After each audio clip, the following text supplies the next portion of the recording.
wannan shine fim ɗin fashin banki da muke tallata muku, saboda haka kada ku bari a baku labari. A saboda mu san ba kuɗin kowa za mu sata ba. Wai me ma za mu sata?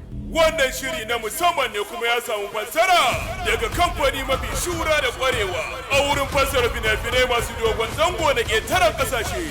Barka da safiya. Daga kamfanin da ya fassara muku Malin Prison Break wato fashin magargama. Wannan murfin fuskar ita ce alamar mu, kuma dai mu masu juriya ne. Da masu fashin banki za ake kiran mu. Fashin banki! Dole mu tsaya da kafafunmu. Tsantsan tsagwaron matsar hadewar kyau duka yana cikin wannan ƙayataccen shirin. Dukkanin wani mai lissafi sai ya fara lissafa lissafinsa kafin ya fara lissafawa domin faduwar lissafin mai lissafi. Rushewar mai lissafi. Gwamnatin jiha ta ayyana yaƙi a kanmu. Na rantse da mabushin numfashi na ba za mu buya ba. Wajibi ne mu yaƙe su. Yanzu! Kowa ya kasance a ankare. Girman yaƙi ya ta'allaka ne da girman abokanan gaba. Duk wanda ya kalli wannan ƙayataccen shiri wajibi ne amfana ya ƙara samun gogewar rayuwa. Mafka!